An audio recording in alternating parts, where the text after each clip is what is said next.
O canal TV Agro já está no ar. Eu vou conversar agora com Leonardo Nishimoto Souza. O Leonardo é um dos diretores da Qualitas Melhoramento Genético e o Leonardo atende hoje por volta aí de 40, 50 propriedades rurais, e cujo resultado que o Qualitas vem obtendo é um resultado excelente, em certos casos acima de 90% de eficiência, principalmente em trabalho com fêmeas. E nós vamos falar justamente sobre isso, sobre eficiência reprodutiva, que no caso, você que é produtor rural, que tem fêmeas, você pode ter até um faturamento por volta aí de 30 a 40% a mais na mesma área e com a mesma quantidade de fêmeas. É isso mesmo? O problema da cria brasileira é a baixa eficiência reprodutiva. O que significa isso? A gente precisa ter um número muito grande de fêmeas em idade reprodutiva para produzir um bezerro por ano. Esse é o grande desafio de todo criador, porque você tem um estoque, vamos dizer assim, que custa todo mês, certo? Mas que te entrega, vamos dizer assim, pouca produção também todo mês, ou no caso de uma vaca por ano. Então a baixa eficiência que a gente verifica nas fazendas de cria, que isso é comprovado pelos números, pelos grandes números da pecuária brasileira, mostra que para cada bezerro desmamado por ano, a gente precisa ter 2 fêmeas em idade reprodutiva para produzir esse bezerro. Ou seja, ao invés de eu ter uma vaca desmamando um bezerro por ano, eu preciso de 2 para desmamar o mesmo bezerro, Toninho.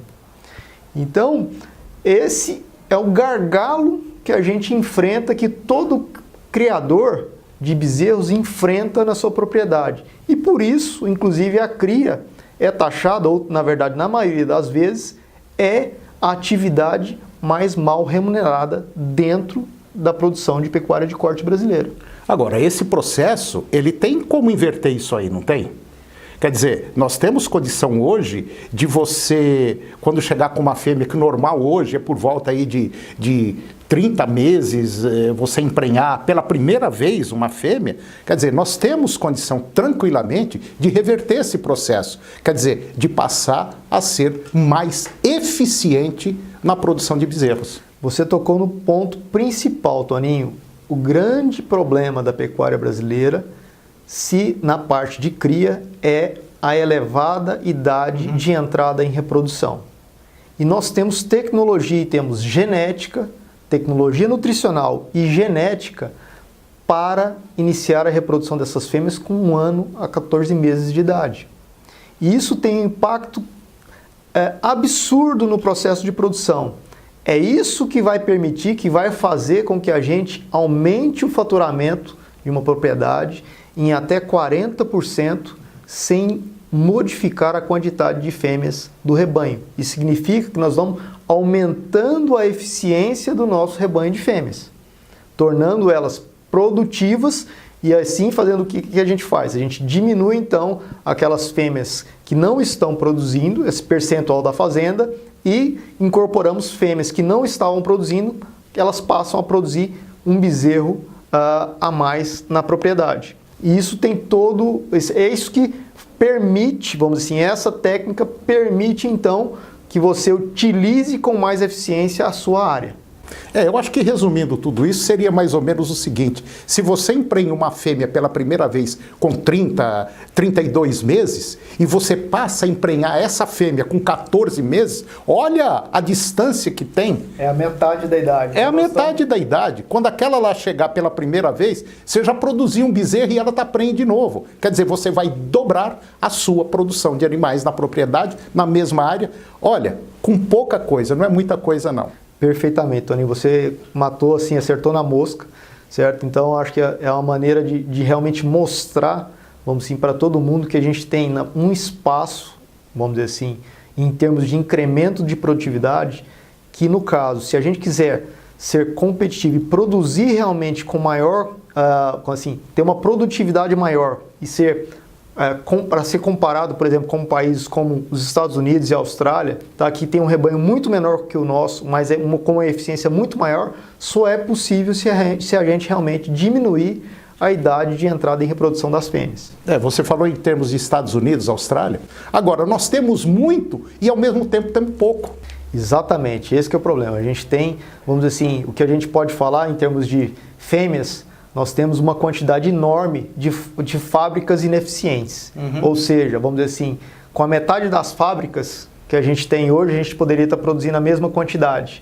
Se a gente colocar todas as nossas fábricas para produzir, nós temos possibilidade de produzir o dobro sem aumentar a quantidade de fêmeas. E produzindo um bezerro de primeira qualidade. Nós temos aí, é claro, é óbvio, nós temos aí cruzamento de Nelore com Aberdeen, com Senepol e outras raças, produz um animal excelente, mas com Nelore nós podemos ter sim uma eficiência fantástica. Nós podemos desmamar bezerros acima de 230, 240 quilos. O produto nosso é uma commodity, então o mercado como um todo, o consumidor e o mercado como um todo vai definir esse preço, não? A gente tem pouca interferência nisso. Mas o que está nas nossas mãos, por exemplo, que é a produtividade, essa sim, o pecuarista tem esse poder de modificar e é uma questão de querer. E a hora que ele quiser. Né? E a hora que ele quiser, tá? E o que eu vejo é o seguinte, é uma questão de decisão pessoal, certo? De enfrentar os problemas de frente, verdade, tá? Encarar esses problemas de frente e usar as tecnologias que estão disponíveis, tá? Comprovadas já, e aplicá-las na sua propriedade. Então, a gente vamos dizer assim, a gente é testemunha disso porque a gente pegou rebanhos, por exemplo, há 25 anos atrás, que tinham um nível de produtividade e essa produtividade modificou exponencialmente nessas fazendas e digo mais, sem haver um aumento, um incremento, vamos dizer assim, em custos absurdos. Leonardo, só para a gente encerrar essa entrevista, esse trabalho que vocês vêm fazendo, se não me falha a memória, numa fazenda em São Paulo, vocês estão emprenhando fêmeas com 14 meses, desmamando aí com 7 meses, com peso superior a 230, 240 quilos. Esse resultado que vocês estão obtendo, qual é a eficiência que vocês estão tendo com essas fêmeas? O percentual? Na verdade, Toninho, quando a gente fala assim dentro do quadro, a gente tem várias propriedades hoje já aplicando essa técnica, inclusive aqui em Goiás também, empreendendo novilhas com 14 meses, a gente vai ter oportunidade, vocês estão conosco aí no TV Agro, nós vamos levar vocês para ver essa fazenda e ver esses resultados. Fêmeas empreendendo com 14 meses com acima de 80% de prenhez, é algo no Nelore, é algo espetacular e algo inimaginável se a gente fosse conversar, vamos dizer assim, alguns anos atrás, e mesmo hoje, se a gente for falar disso com várias pessoas, vocês vão achar que nós estamos falando assim, não, esses caras estão contando lorota aí. Isso é real. Tá? Isso é real. Mas nós vamos ter a oportunidade e vocês vão ver, tá, que existe isso aí, essa situação, tá? E esse é o caminho, único caminho, na verdade, para realmente modificar, mudar de patamar o resultado econômico de uma fazenda. É verdade. Não tem nada que tenha um impacto tão grande, tá, numa fazenda do que a prenhez dos 14 meses numa fazenda de cria. Então a gente vai ter a oportunidade de explorar mais esse assunto. Eu gostaria de a gente explorar e apresentar como se faz, né, Toninho? Eu acho que é importante a gente... Como é que a gente faz isso? E basicamente é o seguinte, a gente precisa de genética de qualidade e ter uma nutrição muito bem, vamos dizer assim, afinada. E quando eu falo nutrição, gente, o principal é pasto de qualidade. Não isso tem... o boi come capim. Certo? O que a gente adiciona é suplemento. Engordar boi só tem um caminho para dar lucro. Eficiência reprodutiva na fazenda e pasto de primeira qualidade. Sem isso, não tem negócio. Um grande abraço e até a próxima oportunidade.